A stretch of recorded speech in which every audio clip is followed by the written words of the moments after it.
What is going on, all you Pokemon collecting maniacs out there? This is Ryan, the Pika Pika Papa, and on Friday we looked at the top 10 cards that had selling with the highest degree of velocity on TCGPlayer last month. And as we went through that video, they were all Scarlet and Violet cards. I told you guys that, listen, the list is much bigger than 10 that TCGPlayer sends out, and there are some really cool Sword and Shield cards on here. And as the market starts to shift, as things start to soften just a little bit, I think there are going to be some really cool opportunities in the Sword and Shield space, right? And remember, Pokemon cards, the price of Pokemon cards are driven by supply and demand. There is no more supply of Sword and Shield. Yes, some booster boxes and ETBs and stuff could be opened and you could have more singles cards hit the market, but they're not printing any more Sword and Shield. I promise you there is going to be more Scarlet and Violet printed. There will be more Prismatic Evolutions. There will probably be more Surging Sparks. There'll probably be more Destined Rivaled and Jersey Together. So when you think about all of that, I think there's going to be much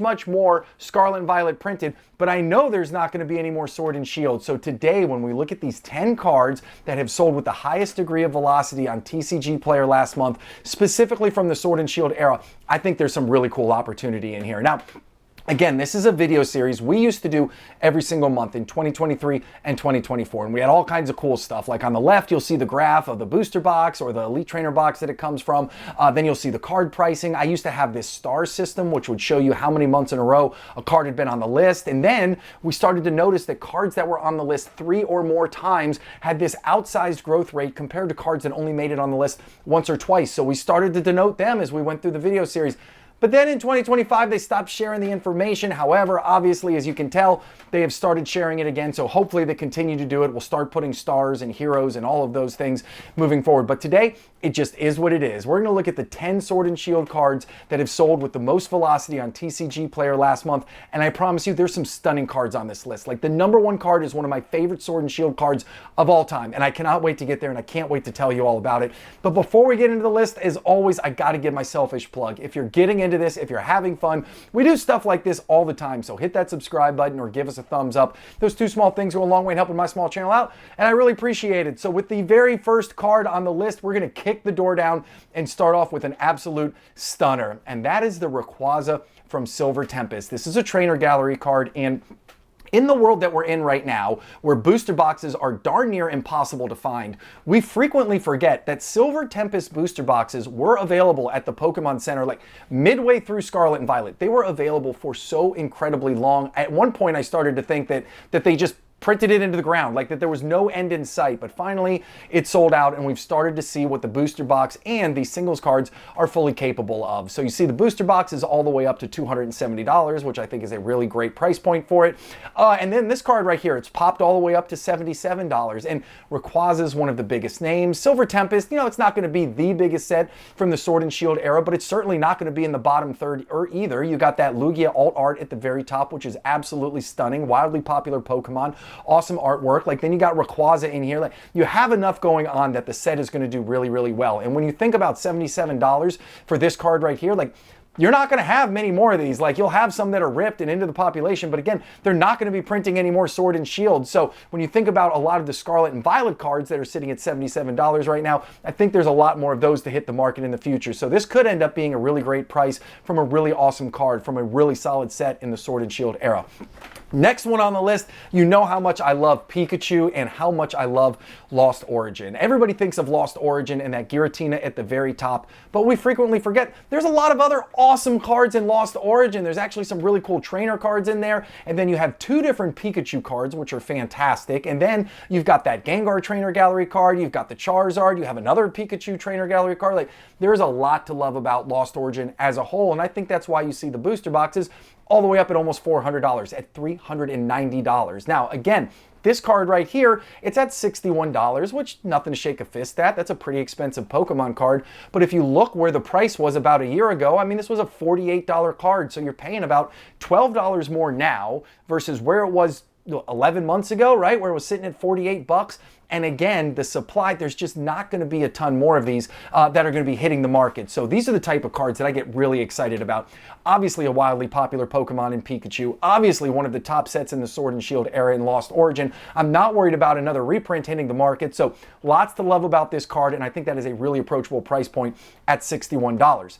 Next card on the list, Crown Zenith was another one of those sets that just seemed like it would not go away. It seemed like the end of the Sword and Shield era. They must have had some extra ink laying around because Silver Tempest and Crown Zenith just got printed into oblivion. I mean, my God, we're finally starting to see the Sea and Sky boxes, you know, kind of roll out of the market, but Crown Zenith is also a great set. I mean, when you talk about a set that has amazing artwork from top to bottom, big name Pokemon, it's just an incredible set. It's so much fun to open. It feels like every pack has something awesome in it. And I think that's a lot of the allure to it. So these Crown Zenith singles, they got a little bit hot there for a while. And the big thing about Crown Zenith too is people grade the heck out of this. Like if you watch my video series where we talk about the actual grading volume at PSA, Crown Zenith is the most graded Sword and Shield set, again, because it's so incredibly deep. What's really interesting to me, though, is I considered those Crown Zenith, they weren't called Pokemon Center exclusive ETBs back then. They were Elite Trainer Box Pluses, the ones that they had on the Pokemon Center for Crown Zenith. Look at the price point. I mean, it was at $100, $120 for pretty much forever. And then all of a sudden it's popped up. It's all the way up at $285. I know this price is coming down. We're going to look at some other cards from Crown Zenith. I think the prices are starting to soften overall, but I think that as we get pushed through Crown Zenith, as we start to get further and further in the rearview mirror, I do think these cards are going to have a very bright future. This artwork is absolutely stunning. And as I said, we got more Crown Zenith cards to come. So, Brilliant Stars. I have talked about my love of Brilliant Stars. It's almost unhealthy at this point, but when I think about Brilliant Stars and why I love it so much, I think it's grounded in reality. I mean, you have the Charizard alt art at the very top, which is like the Charizard card from the Sword and Shield era. Then you've got an Arceus alt art, which Arceus is obviously wildly popular, and that artwork is absolutely amazing. Then you've got two Umbreon Trainer Gallery cards. You have two Sylveon Trainer Gallery cards, and unless you've been sleeping under a rock, I would say that Evolutions are pretty freaking popular.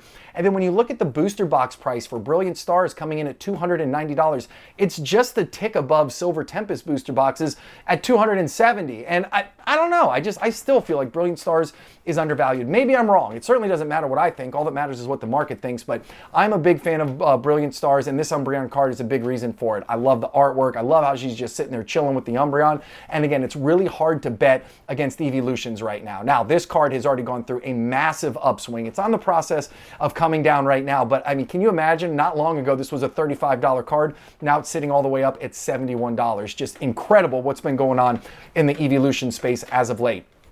Next card on the list, speaking of Evolutions. Now, if you remember this, there were three boxes that were available. There was a Vaporeon, there was a Flareon, and there was a Jolteon, and they had Evolving Skies packs in it, and they had two alternate arts of each of those Evolutions, and they were absolutely incredible. The gem rate was impossible because they were smashed into those plastic boxes, and we all know how hard those are. So the promo cards were super valuable. The pack in those boxes were incredible. I mean, the graph on the left shows you the box that it comes out of, what the price is. It's $226 just for the frickin' box that this thing came in.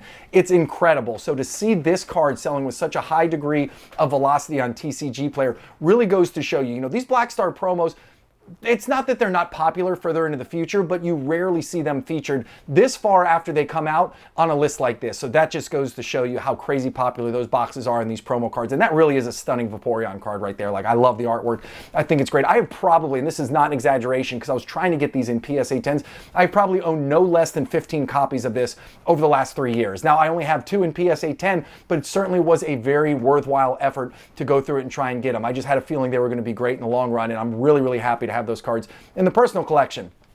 Next one of my favorite cards. You know my oldest daughter is a redhead. Anytime I see Marnie, it makes me think of my oldest daughter, and this Starmie V from Astral Radiance is one of my favorite cards of all time, and obviously the market loves it quite a lot too because it's all the way up over $100 right now. Now, what's interesting is if you look at that price graph, you're not seeing the drop-off that we've seen in some of these other cards, right? Why? Well, guess what we have coming out? We have a Misty Psyduck, which is going to be coming out in Destined Rivals, so we know that when there's a new card or a new mechanic or anything like that, a lot of times people look for similarities in the past and they kind of flock to that, right? In the XY era, we're seeing all those mega cards from the XY era pop off in price because we have the new mega cards coming out soon. So that's one of the reasons I think this is up there, but it doesn't need it. It's just a stunning card with amazing artwork on it. Now, the booster boxes, again, up at $268. That seems to be kind of like the mid-range for when you talk about the prices of booster boxes in Sword and Shield era, right? We saw Brilliant Stars, we saw Silver Tempest,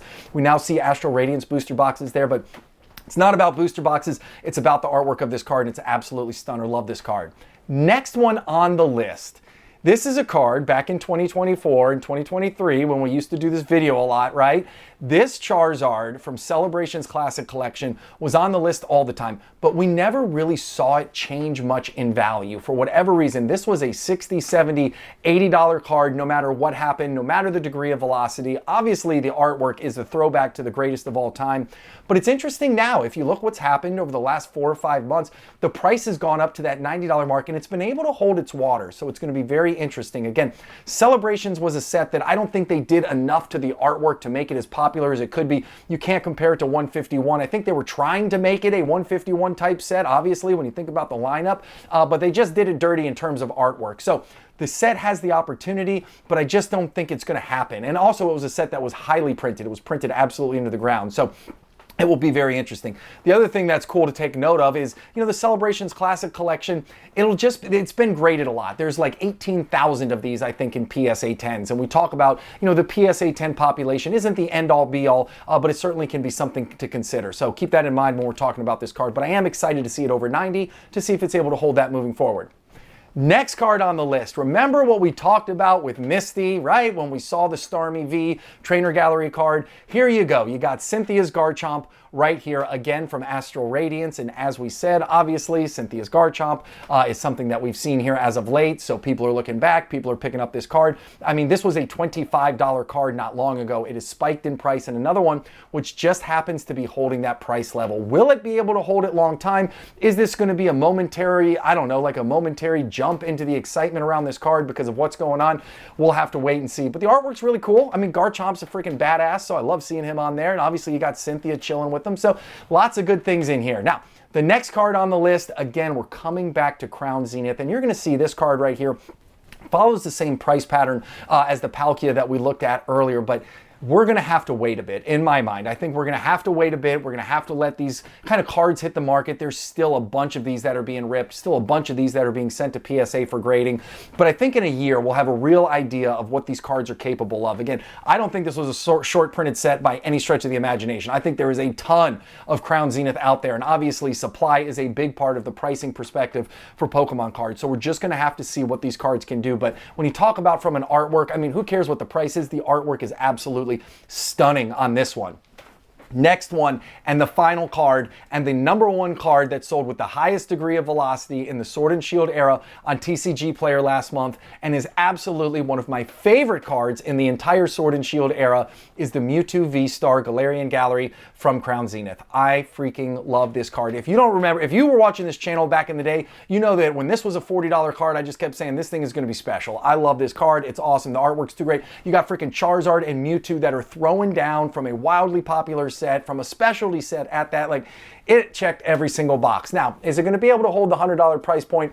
I have no clue, but is it a stunner to have? I have it in PSA 10. It's in the personal collection. I'll never let go of it. It is an absolute wonderful card. And I'm really excited to see that even this far down the line, to see that so many people are still interested in this. And this is just another card that was a great example where the price was relatively low for a long time, but it just kept popping up on this list. The market just kept saying, it doesn't matter that the price isn't moving. We are continuing to buy it. So another great story, another great lesson. And like I said, hopefully TCGPlayer will continue to provide us this data and we can start looking at those trends again. But that's it. Those are the top 10 cards from the Sword and Shield era that sold with the highest degree of velocity on TCGPlayer last month. I had a ton of fun putting this together. I hope you enjoyed the content. And if you did, hit that subscribe button or give us a thumbs up. But most importantly, you have an epic rest of your day. Thanks, everybody. Talk to you soon. Bye.